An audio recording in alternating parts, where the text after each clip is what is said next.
Magandang araw sa ating lahat mga kapugo. So, ngayon ay i-transfer natin itong ating mga sisiw. So, ito yung pang ano natin, pang 12 na pag-incubate ng ating mga alagang pugo. So, ito na yung pang ano, mga sisiw na natin sa pang 12 na pag-incubate natin. So, ngayon, i-transfer na natin doon sa may brooding cage nila.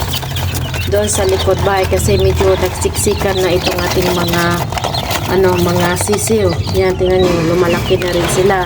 Tingnan yung Rhode Island natin na sisiw na lumalaki na rin sila. So, nagsiksikan na dito sa loob ng ating maliit na brooding cage. Ito pala may pansamantala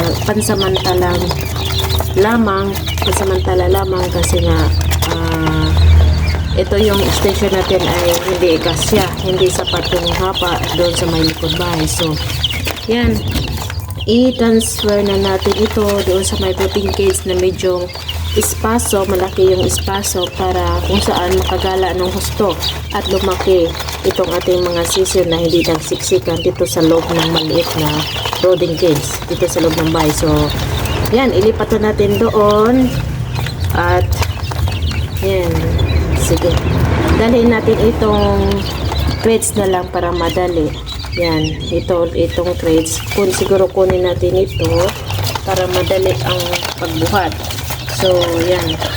Tingnan, diba? Nagsiksikan na ito mga sisiw natin na Rhode Island at saka sisiw pugo. Yan, tingnan nyo. Diba? Malaki na sila. So, tara, i-transfer na natin doon sa likod bahay. Sa may brooding cage nila na talaga, doon talaga sila mag-stay habang sila ay lumalaki. Yan. Tara. Ayan mga kapugo, andito na tayo sa likod bahay at dala-dala natin itong ating mga alagang pugo at sisi. So, i-transfer natin sila dito sa may brooding cage, dito sa may likod bahay.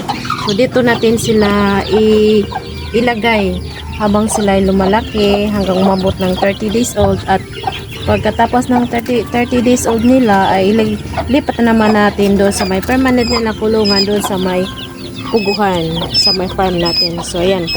So ihalo lang natin itong mga sisiw na pugo at sisiw ng Rhode Island kasi pareho lang naman sila sisiw. At least dito malaki yung espaso kaysa dito na espaso. Pero sa susunod na mga araw ay ihiwalay na rin natin itong mga sisiw na Rhode Island. Crossbred pala ito ng Rhode Island na babae at saka yung lalaki na native na manok na lalaki. Pero ito pure talaga ito na Rhode Island kasi yung brown. Pero ito yung ganito na puti. Crossbred ito. So yan, pag lumaki ito, i-transfer naman natin. Ihiwalay natin dito sa may mga sisiw na pugo kasi maliit lang talaga yung pugo kumpara mo sa mga ganito na Rhode Island na malaki, mga higante. So kawawa itong mga pugo natin, mga masisiw. So mga ilang araw, ilipat natin itong ating mga sisiw dito sa may kabilang kulungan na kung saan may crossbred din tayo dito na tatlo. So itong tatlo medyo malaki na, so pakawalan na rin natin ito, pero hindi naman ito makagala kung saan dito lang naman sa bakura namin. So yan, crossbred din ito ng Rhode Island sa native na manok. Yan. So ilagay natin dito itong sisiw na Rhode Island. Yan, sa mga susunod na araw. Pero sa ngayon, i-transfer muna natin, isama natin dito sa my brooding cage. Yan, isama natin itong sisiw na pugo at saka sisiw na Rhode Island. At yan, may nakaprepared na rin ako dito na vitamins nila na hinalo ko sa may tubig. So, ganun pa rin ang ginagamit natin, Vitamin Pro. Yan, so, ilagay na rin dito para at least makainom itong mga sisiw natin. At may nilagay na rin ako na mga bato in case na pag pumunta yung mga maliit na sisiw dito ay hindi sila malunod. So ayan, mag-transfer natin, i-transfer na rin natin itong ating mga pugo Tsaka yung Rhode Island na manok. Sisiw pala. Yan. Isa-isahin na lang natin. Diyan kayo. Bilangin lang pala natin itong sisiw muna na pugo. So, 1, 2, 3, 4, 5,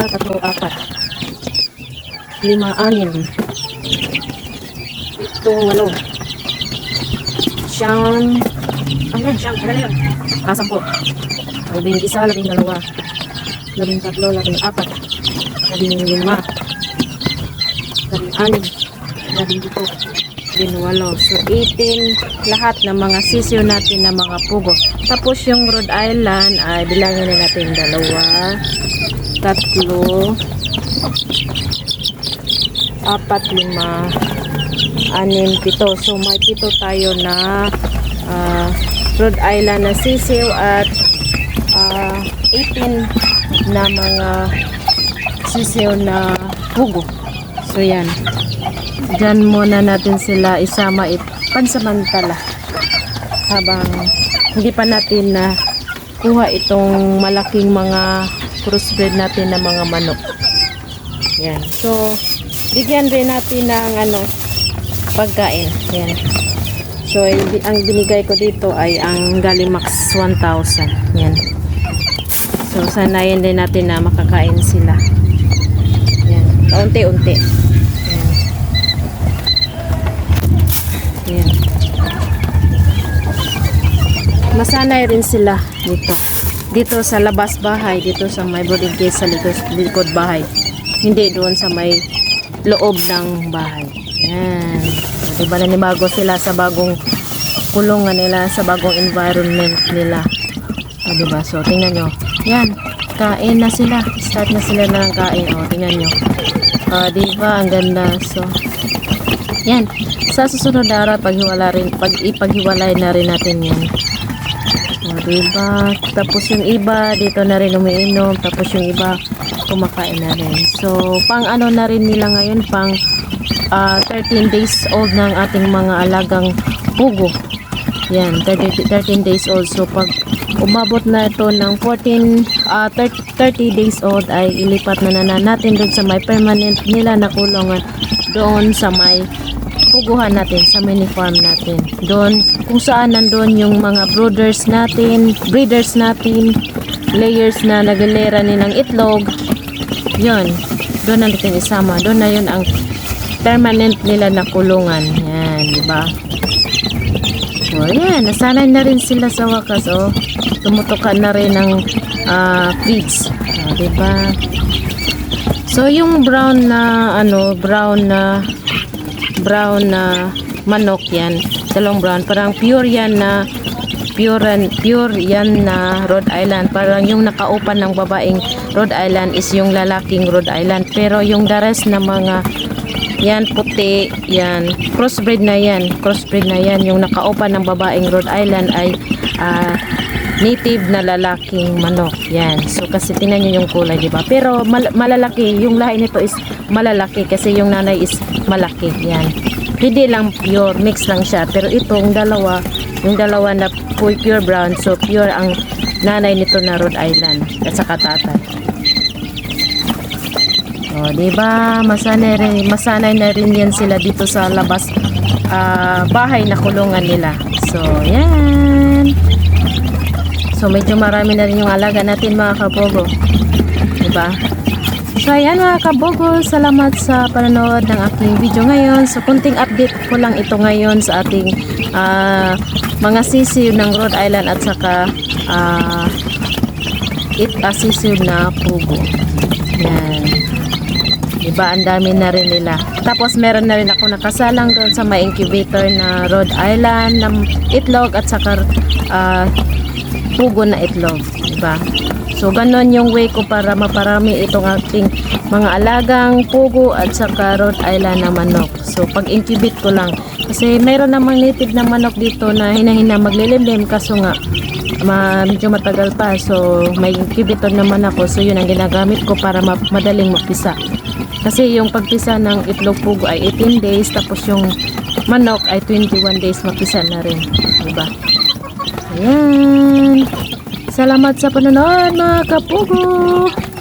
Salamat sa pag-subscribe sa aking YouTube channel at sa hindi pa nakasubscribe, please subscribe, like, and share naman itong aking video para na may makatulong ako sa inyo at makakuha kayo ng idea at tips kung paano mag-alaga ng manok at saka pugo, alagang pugo. Salamat! Happy quills! Happy farming mga kapugo! Ingat-ingat! So dito sa likod ay lalaking pugo. Yan. Ito yung mga lalaking pugo na pwede natin ibenta. Yan. So ito yung mga manok natin na native. Yan. Tapos yung dalawang Rhode Island ko. Yan. Yun ang dalawang Rhode Island ko na lalaki at saka babae. Yan. Yan.